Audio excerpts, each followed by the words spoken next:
నమస్కారం ETV news కు స్వాగతం ముఖ్యాంశాలు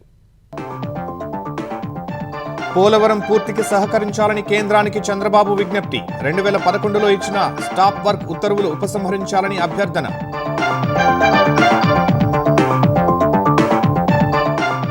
పోలవరం తదుపరి పనులకు నిధులు ఇవ్వాలని కేంద్ర జలశక్తి మంత్రికి సీఎం వినతి ఆల్మట్టి ఎత్తుపెంపుపై ఆదేశాలు ఇవ్వరాదని విజ్ఞప్తి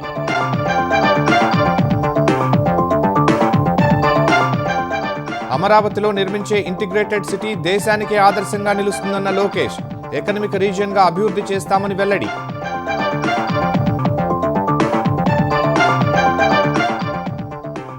బండి సంజయ్ కుమారుడిపై కేసు దర్యాప్తును వెంటనే చేపట్టాలన్న రేవంత్ రెడ్డి ప్రత్యేక బృందాలు ఏర్పాటు చేయాలని ఆదేశం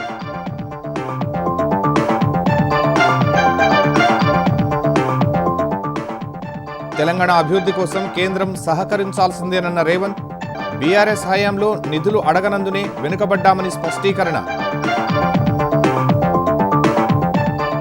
సోమనాథ్ ఆలయ అమృతోత్సవాల్లో పాల్గొన్న ప్రధాని అభివృద్ధి వారసత్వం కలిసినప్పుడే నవభారత నిర్మాణం సాధ్యమని ఉద్ఘాటన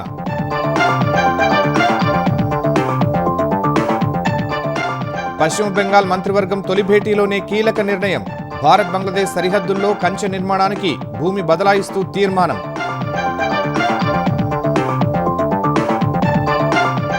అమెరికా అధ్యక్షుడు ట్రంప్ చైనా పర్యటన ఖరారు ఎల్లుండి నుంచి 3 రోజులు సందర్శన 14న షీ జిన్పింగ్తో ద్వైపాక్షిక చర్చలు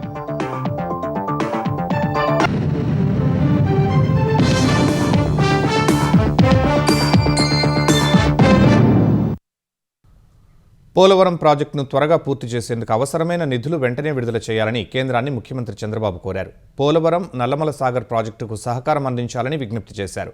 మావోయిస్టు ప్రభావిత ప్రాంతాల్లో అభివృద్ధి పనుల కోసం ప్రత్యేక నిధులు కేటాయించాలని సీఎం విన్నవించారు. రాజధాని అమరావతిలో మరిన్ని కేంద్ర సంస్థల ఏర్పాటుకు ప్రతిపాదనలు సమర్పించారు. ముఖ్యమంత్రి చంద్రబాబు దేశ రాజధాని ఢిల్లీలో సుడిగాలి పర్యటన చేస్తున్నారు. మొదట కేంద్ర హోంమంత్రి అమిత్ షాతో ఆయన నివాసంలో చంద్రబాబు సమావేశమయ్యారు. ఆంధ్రప్రదేశ్లో మావోయిస్టుల సమస్య దాదాపుగా సమసిపోయిన నేపథ్యంలో ఆయా ప్రభావిత ప్రాంతాల అభివృద్ధికి ప్రత్యేక నిధులు కేటాయించాలని కోరారు. విభజన చట్టంలోని పెండింగ్ హామీలు అమరావతిలో మరిన్ని కేంద్ర ప్రభుత్వ సంస్థల ఏర్పాటు చేయాలని చంద్రబాబు ప్రతిపాదించారు.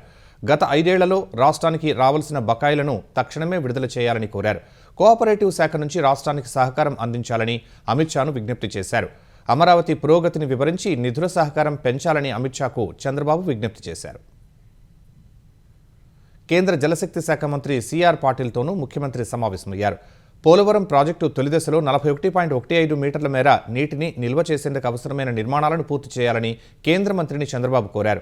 ఒడిశా, ఛత్తీస్గఢ్ రాష్ట్రాల్లో ప్రజాభిప్రాయ సేకరణ పెండింగ్లో ఉందన్న కారణంతో 2011లో ఇచ్చిన స్టాప్ వర్క్ ఆర్డర్ ఉత్తర్వులను శాశ్వతంగా ఉపసంహరించుకోవాలని విజ్ఞప్తి చేశారు. సాగునీటి అవసరాల దృష్ట్యా మొదట నిర్ణయించిన దానికంటే కుడి, ఎడమ కాలువల సామర్థ్యాన్ని 17,500 క్యూసెక్కులకు పెంచినట్టు సీఎం వివరించారు. కాలువల సామర్థ్యం పెంచిన మేరకు నిధులను రీయింబర్స్ చేయాలని జలశక్తి శాఖ మంత్రిని కోరారు. 297 నీటి వనరుల పునరుద్ధరణ కోసం 285 కోట్ల నిధుల్ని విడుదల చేయాలని విన్నవించారు. సుప్రీంకోర్టు తుది తీర్పు వచ్చేంత వరకు ఆల్మట్టి ఎత్తు పెంచే అంశంపై గెజిట్ నోటిఫికేషన్ విడుదల చేయవద్దని పాటిల్కు విజ్ఞప్తి చేశారు. వంశధారపై నేరడి బ్యారేజ్ నిర్మాణానికి జారీ చేసిన గెజిట్ నోటిఫికేషన్ ప్రకారం ముందుకు వెళతామని చంద్రబాబు పేర్కొన్నారు. ఏపీ నీటి అవసరాల కోసం 8,000 క్యూసెక్కుల సామర్థ్యంతో కుడివైపున హెడ్ స్లూయిస్ నిర్మాణం చేపడతామన్నారు. ఇందుకు అవసరమైన భూసేకరణ కోసం ఒడిశాను ఆదేశించాల్సిందిగా చంద్రబాబు విజ్ఞప్తి చేశారు. పోలవరం నల్లమల సాగర్ ప్రాజెక్టు గోదావరి నదీ జలాల పంపిణీ కోసం గోదావరి ట్రైబ్యునల్ ఏర్పాటు అంశాలను ప్రస్తావించారు. భూగర్భ జలాలు పెంచడంపై త్వరలోనే కేంద్ర మంత్రి పాటిల్, చంద్రబాబు కలెక్టర్లతో సమీక్షించాలని నిర్ణయించినట్లు భేటీ తర్వాత మంత్రి నిమ్మల రామానాయుడు చెప్పారు.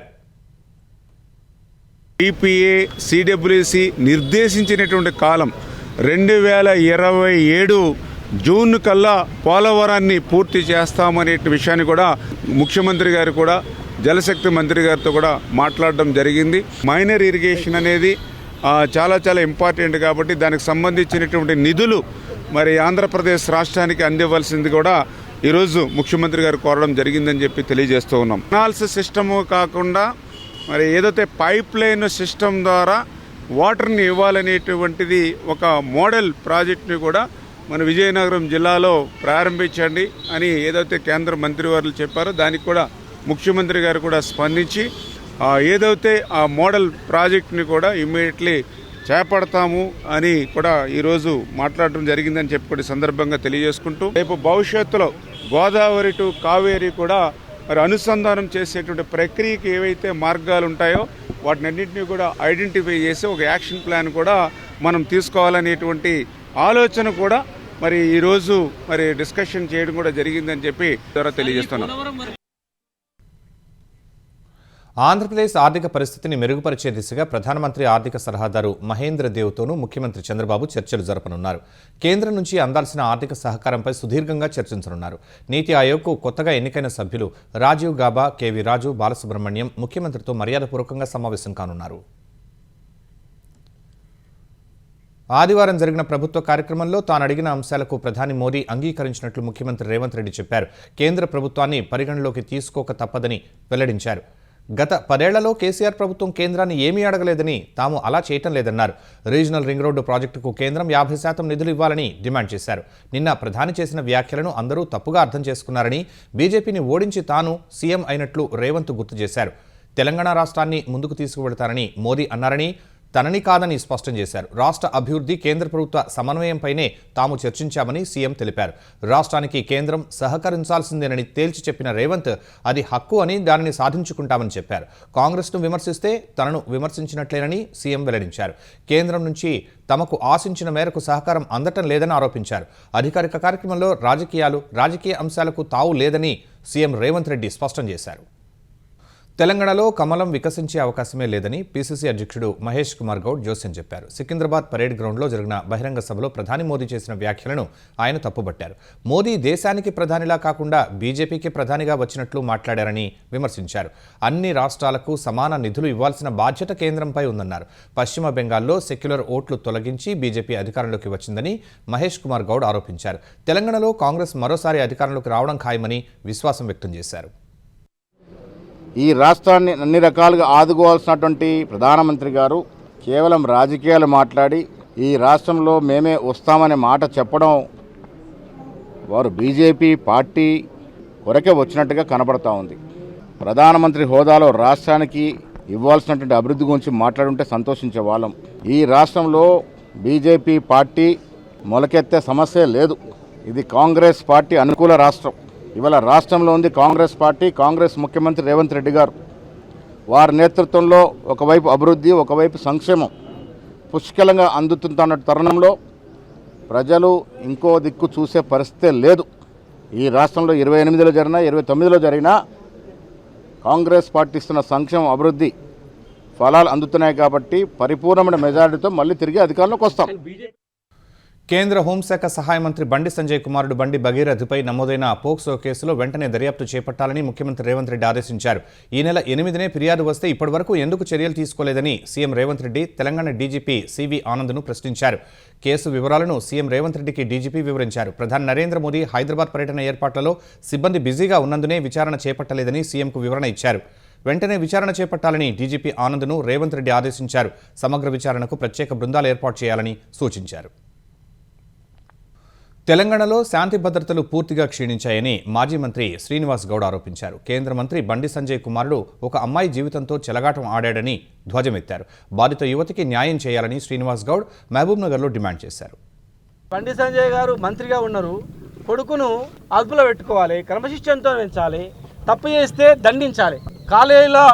కాలేజీలో ర్యాగింగ్ చేసి కొట్టినప్పుడే ఇది పద్ధతి కాదంటే బాధ్యతగా పెరిగేది. కానీ కొడుకును గాలికి వదిలిపెట్టిండు. ఒక అమ్మాయి జీవితంతో చిలగాటమాడిండు. ఒక అమ్మాయి ఈరోజు సస్తదో బత్తో తెలియదుగా పరువు పోయింది తల్లిదండ్రులది. కేసు పెడితే కేసు తీసుకుంటూ లేరు. బాధ్యత గల మంత్రి మరి ఆయనే స్వచ్ఛందంగా తప్పుకోవాలి. లేదనుకుంటే ఆయననే వెంటనే కొడుకును యాక్షన్ తీసుకోమని చెప్పాలి. లేనట్లయితే కొడుకుని ఆ పిల్లనిచ్చి పెళ్లి చేసి చూడు తప్పు చేసిండు అవాడు, ఇంకా పెళ్లి చేసి ఇంట్లో పెట్టుకుంటా అయిపోయిందని చేయాలి. ఏదో ఒకటి మూడింటి ఒకటి చేయాలి. చేస్తే ఆయనకు గౌరవం పెరుగుతుంది. తెలంగాణలో ప్రధాని మోదీ పర్యటనపై కాంగ్రెస్ చేసిన విమర్శలను బీజేపీ తెలంగాణ అధ్యక్షుడు రామచంద్రరావు ఖండించారు. తెలంగాణ యువతకు ఉద్యోగాలు కల్పించడమే మోదీ గ్యారంటీ అని చెప్పారు. బండి భగీరథ్పై కేసుకు కేంద్ర మంత్రి బండి సంజయ్కు ఎలాంటి సంబంధం లేదని రామచంద్రరావు స్పష్టం చేశారు. కేసుతో బండి సంజయ్కు సంబంధం ఉంటే చట్టపరమైన చర్యలుంటాయని ఆయన చెప్పారు. అదే కుటుంబంలో జరిగినటువంటి ఒక ఇన్సిడెంటు, పార్టీకు అది సాహసం లేదు. It's a legal matter. Law will take its own course of action. Bandi Sanjay గారు మా నేత, మా మినిస్టరు, ఆయనకు ఈ యొక్క దీంతో ఎపిసోడ్ సంబంధం లేదు. ఒకవేళ వాళ్ళ కుటుంబ సభ్యులు ఏమైనా ఇన్వాల్వ్ అయి ఉంటే that will be investigated by the police. గుజరాత్లోని పవిత్ర పుణ్యక్షేత్రం సోమ్నాథ్లో ఆధ్యాత్మిక కోలాహలం నెలకొంది. సోమ్నాథ్ ఆలయ పునరుద్ధరణ జరిగి 75 ఏళ్లు పూర్తవుతున్న వేళ నిర్వహిస్తున్న అమృత్ మహోత్సవంలో ప్రధాని నరేంద్ర మోదీ పాల్గొన్నారు. సోమ్నాథ్ ఆలయంలో ప్రధాని ప్రత్యేక పూజలు నిర్వహించారు. అభిషేకం, ధ్వజ పూజ, మహాపూజలో మోదీ పాల్గొన్నారు. ఉక్కు మనిషి సర్దార్ వల్లభాయ్ పటేల్ కృషితో 1951లో పునర్నిర్మితమైన సోమ్నాథ్ ఆలయ అమృతోత్సవాల్లో ప్రధాని నరేంద్ర మోదీ పాల్గొన్నారు. దేశంలోని 12 జ్యోతిర్లింగాల్లో సోమ్నాథ్ మొదటిది. శ్రీకృష్ణుడు శక్తి ఆరాధన సాంప్రదాయాలతో ముడిపడిన సోమ్నాథ్ ఆలయం పునః ప్రారంభించి 75 ఏళ్లు పూర్తవుతున్న సందర్భంగా ప్రధాని మోదీ ప్రత్యేక పూజలు చేశారు. ఇందుకోసం సోమ్నాథ్ చేరుకున్న ప్రధాని భారీ రోడ్ షో నిర్వహించారు. హెలిప్యాడ్ నుంచి వీర్ హమీర్జీ సర్కిల్ వరకు సుమారు 1.5 కిలోమీటర్ల మేర ప్రధాని రోడ్ షో సాగింది. పెద్ద సంఖ్యలో తరలివచ్చిన ప్రజలు దారి పొడవునా జాతీయ జెండాలు ఊపుతూ నినాదాలు చేస్తూ ప్రధానికి స్వాగతం పలికారు. ఈ రోడ్ షోలో భారతీయ సంస్కృతి ప్రతిబింబించేలా దేశంలోని వివిధ ప్రాంతాల నుంచి వచ్చిన కళాకారులు ప్రదర్శనలు ఇచ్చారు. పశ్చిమ బెంగాల్కు చెందిన జానపద కళాకారులు తమ సంప్రదాయ నృత్యాలతో రోడ్ షోలో ప్రత్యేక ఆకర్షణగా నిలిచారు.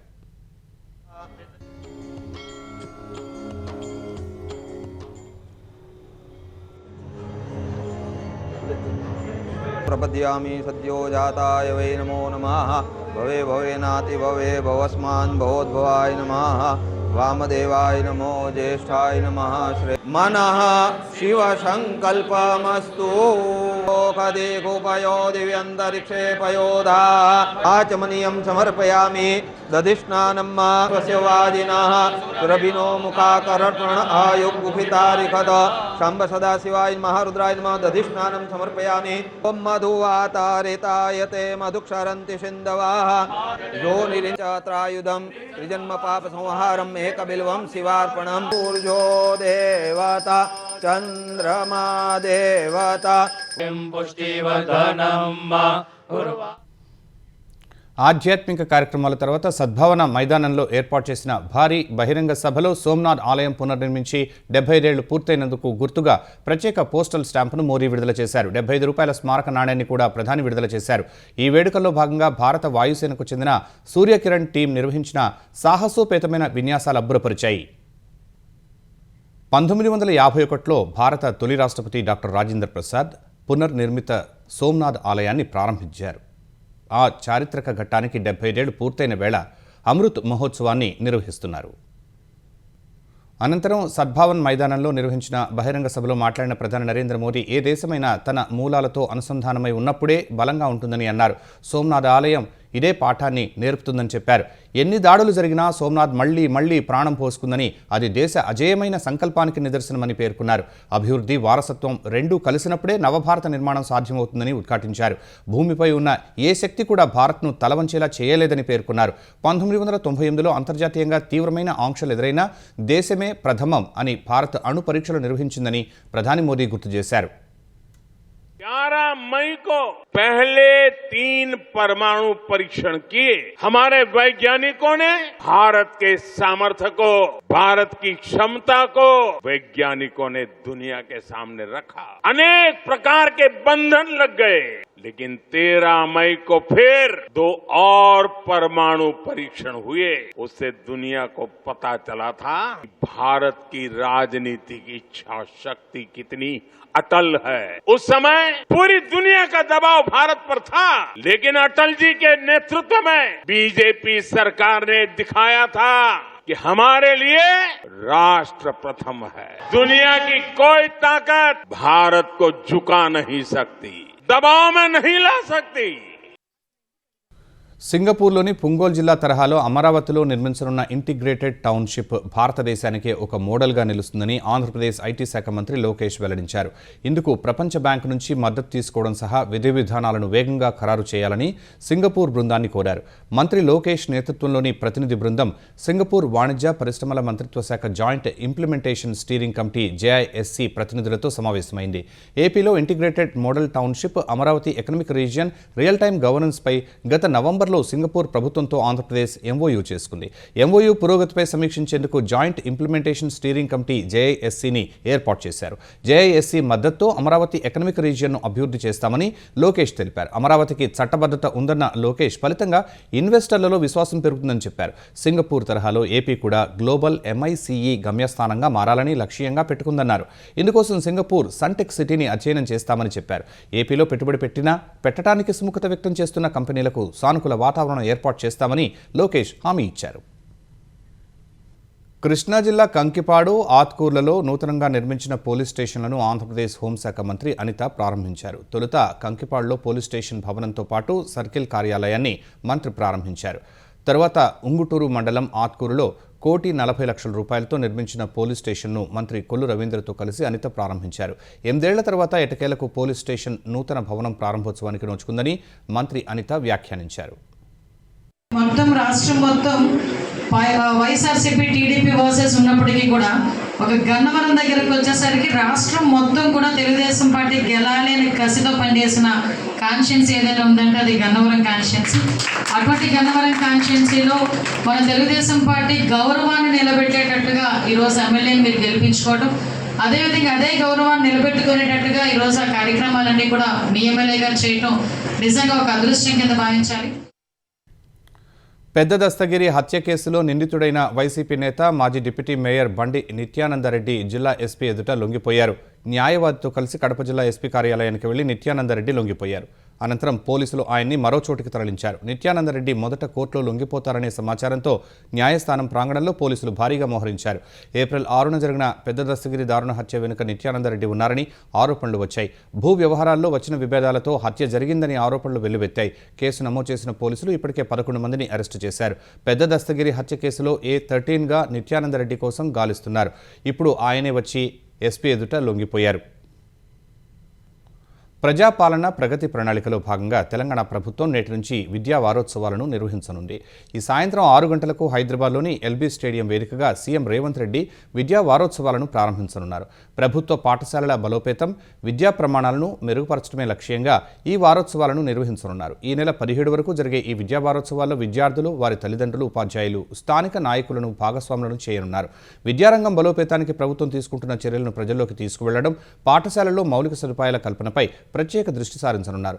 కోర్ అర్బన్ రీజియన్లోని పలు పాఠశాలల్లో మౌలిక వస్తువుల కల్పన, అభివృద్ధి కార్యక్రమాలకు సీఎం రేవంత్ రెడ్డి శ్రీకారం చుట్టనున్నారు.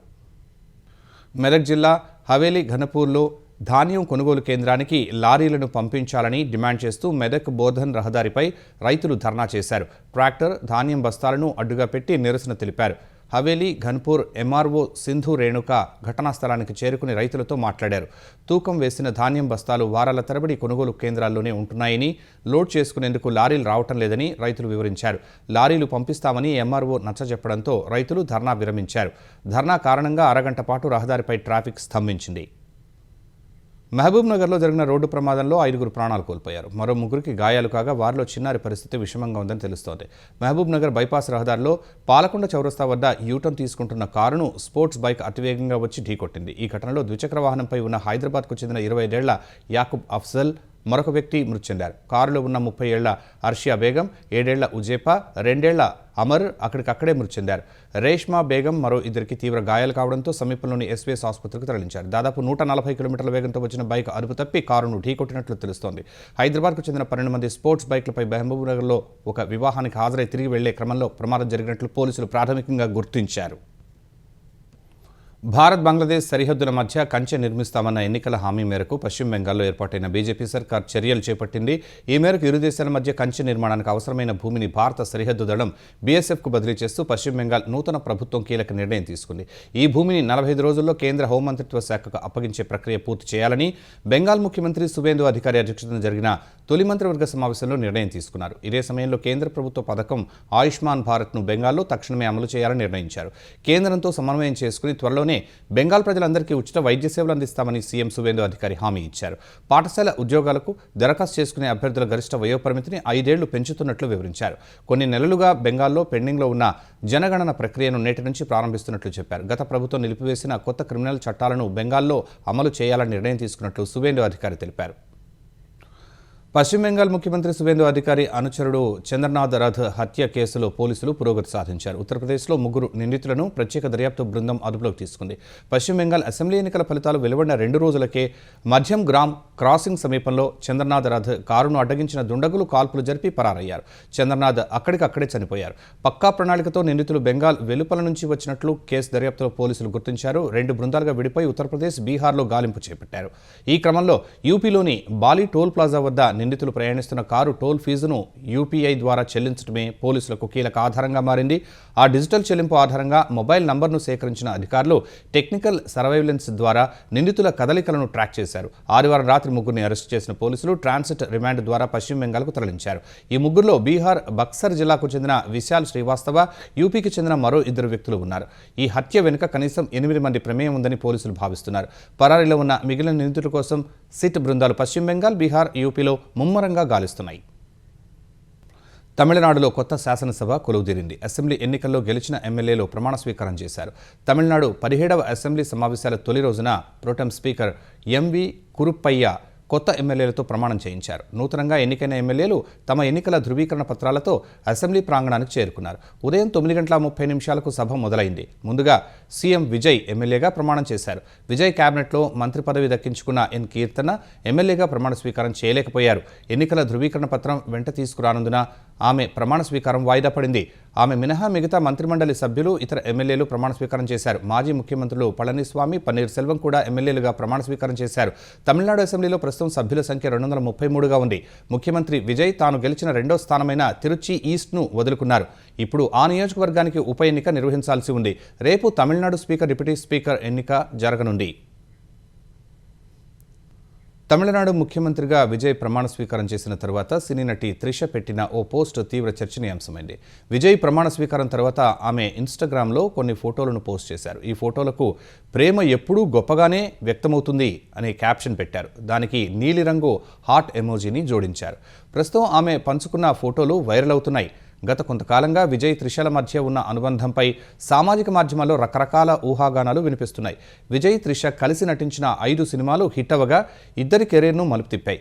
తన వైవాహిక జీవితానికి సంబంధించి విజయ్ విడాకుల దరఖాస్తు దాఖలు చేశారనే వార్తలు బయటకు వచ్చినప్పటి నుంచి ఈ ఇద్దరిపై పుకార్లు షికారు చేస్తున్నాయి. విజయ్ సీఎంగా ప్రమాణం చేస్తుండగా త్రిష కొంచెం భావోద్వేగానికి గురయ్యారు. అమెరికా అధ్యక్షుడు డొనాల్డ్ ట్రంప్ చైనా పర్యటన ఖరారైంది. చైనా అధ్యక్షుడు షీ జిన్పింగ్ ఆహ్వానంపై ఈ నెల 13 నుంచి 15 వరకు ట్రంప్ చైనాలో పర్యటించనున్నారు. చైనా విదేశాంగ మంత్రిత్వ శాఖ ఈ పర్యటన వివరాలను అధికారికంగా ప్రకటించింది. ఈ పర్యటనలో భాగంగా ఈ నెల 14న షీ జిన్పింగ్తో ట్రంప్ ద్వైపాక్షిక చర్చలు జరుపుతారు. అదే రోజు రాత్రి ట్రంప్నకు జిన్పింగ్ అధికారిక విందు ఇస్తారు. అలాగే చైనా చారిత్రక కట్టడం టెంపుల్ ఆఫ్ హెవెన్ను కూడా ట్రంప్ సందర్శించనున్నారు. ఈ పర్యటన మార్చి నెలలోనే జరగాల్సి ఉన్నప్పటికీ మధ్యప్రాచ్యంలో నెలకొన్న యుద్ధ వాతావరణం, ఇరాన్ సంక్షోభం కారణంగా వాయిదా పడింది. ట్రంప్ పర్యటనలో ఇరు దేశాల మధ్య టారిఫ్ వివాదాలు, ఎగుమతి దిగుమతులపై చర్చించే అవకాశం ఉంది. తైవాన్ అంశం, సెమీకండక్టర్ల సరఫరాపై కీలక నిర్ణయాలు తీసుకునే అవకాశం ఉంది. 9 ఏళ్ల తర్వాత అమెరికా అధ్యక్షుడు చైనా పర్యటనకు వెళ్లడం ప్రాధాన్యం సంతరించుకుంది.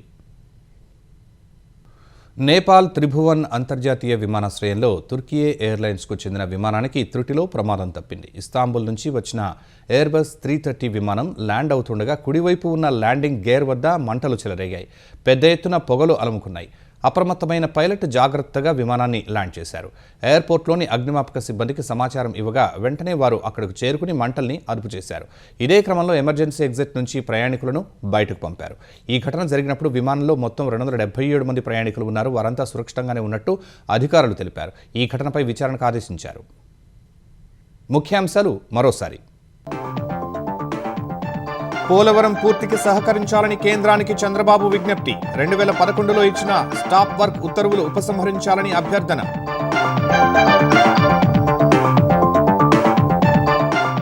పోలవరం తదుపరి పనులకు నిధులు ఇవ్వాలని కేంద్ర జలశక్తి మంత్రికి సీఎం వినతి. ఆల్మట్టి ఎత్తుపెంపుపై ఆదేశాలు ఇవ్వరాదని విజ్ఞప్తి.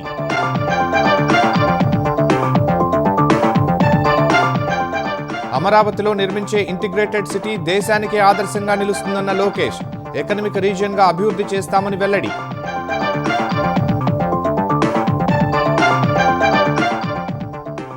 బండి సంజయ్ కుమారుడిపై కేసు దర్యాప్తును వెంటనే చేపట్టాలన్న రేవంత్ రెడ్డి. ప్రత్యేక బృందాలు ఏర్పాటు చేయాలని ఆదేశం.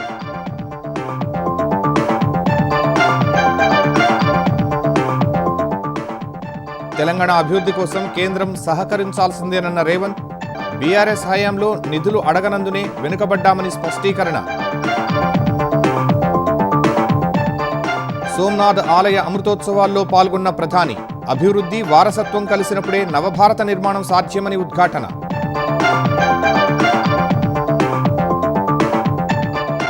పశ్చిమ బెంగాల్ మంత్రివర్గం తొలి భేటీలోనే కీలక నిర్ణయం. భారత్ బంగ్లాదేశ్ సరిహద్దుల్లో కంచె నిర్మాణానికి భూమి బదలాయిస్తూ తీర్మానం.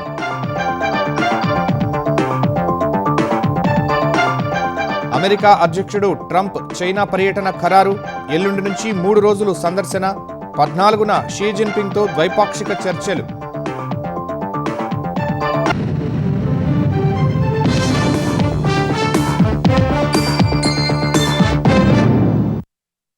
ఈటీవీ న్యూస్ సమాప్తం. నమస్కారం.